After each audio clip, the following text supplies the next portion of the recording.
Résultats et au classement de cette 9e journée. On va d'abord revenir sur le match que nous avons vécu avec Chris. Alors Chris, ça n'est rien de dire que cette victoire a un goût spécial pour vous, forcément. Ah oui, je pense que le côté humain a voulu que ce soir, j'espérais avant tout pour l'équipe que ça se passe bien. Après, quand on peut avoir une victoire comme ça dans une salle pleine comme ça, je pense que c'est non seulement bien pour nous, mais bien pour le basket ici à Dijon. Donc c'est vrai que ce soir, je suis très heureux, je ne peux pas mentir.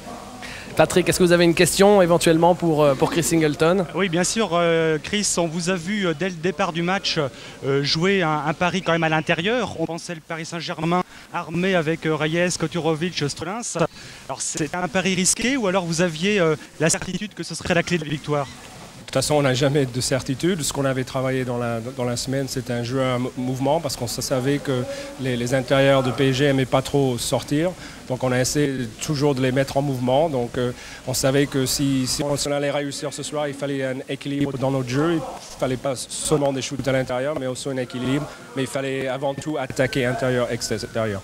Alors vous vivez une saison comme d'ailleurs pas mal d'autres équipes. C'est un championnat complètement incompréhensible. Vous prenez 38 points la semaine dernière, on l'a vu. Aujourd'hui, vous tapez le leader d'une vingtaine de points, de 20 points d'ailleurs exactement. Merci David, j'avais oublié. Non. Désolé.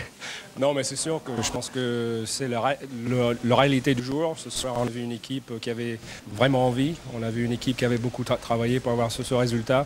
Donc je pense qu'à partir de là, on va essayer de tenir le rythme. Mais c'est très difficile. On était un petit peu à court de l'effectif, mais on va continuer à travailler. Alors on va découvrir ensemble, Chris, si vous le voulez bien, les résultats de cette 9e journée. Il y a des résultats qui sont plutôt surprenants. Vous allez les découvrir à l'image dans une petite seconde. Regardez, bon, Strasbourg, Besançon, ça on le sait, hein, c'était 3 prolongations, c'était hier soir. Gravelines, Bacholay, 87-83, 4 points d'écart. Villeurbanne qui bat l'équipe d'Antibes de 5 points, seulement 85-80. Toulouse qui gagne face à Montpellier, 81-66. L'équipe de Poortez qui bat Nancy de 9 points à domicile.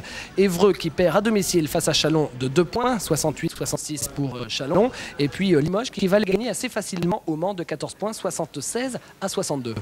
Oui, parce que ce qui me fait très plaisir, c'est les victoires de Gravelines. Je pense qu'ils prouvent de plus en plus que c'est une équipe de qualité. Et comme vous venez de dire, c'est un championnat très équilibré, très intéressant. Et je pense qu'à chaque semaine, il y aura des surprises. Alors on regarde tout de suite le classement avant de se quitter et de passer au prochain rendez-vous. Le classement avec Villeurbanne qui à nouveau est seul en tête avec une seule défaite, 8 victoires. Le PSG Racing suit juste derrière. Et puis il y a un groupe composé de Cholet, Poortez, Limoges. Jusque-là c'était logique par rapport aux prévisions de tout le monde. Et Gravelines qui est dans ce groupe d'outsiders. Derrière il y a Besançon. Il y a également Dijon qui est ex-aequo avec Besançon.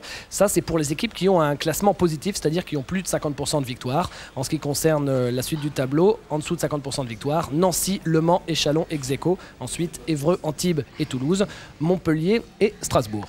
Très beau classement. Je pense que ça montre encore une fois que ça va être hyper intéressant. On voit que je pense que ce qu'on a dit, les grandes équipes, je pense qu'ils perdront quand même quelques matchs. Oui, Patrick. Oui, juste, je voulais demander à Chris, finalement, le Paris Saint-Germain a perdu de 7 points contre les Bulls. Vous avez gagné de 20 points. Donc finalement, ce soir, Dijon était prêt à s'aligner au départ du championnat NBA qui commence cette nuit. Mais écoute, si les Chicago Bulls ne font rien, il peut toujours venir à Dijon, il n'y a aucun problème. Chris, on se quitte avec les prochains rendez-vous. Les prochains rendez-vous, il y en a beaucoup. Hein. La semaine prochaine, il y a 3 matchs. Alors je vous laisse faire ces prochains rendez-vous. Là, il y a Limoges-Tel Aviv jeudi à 19h.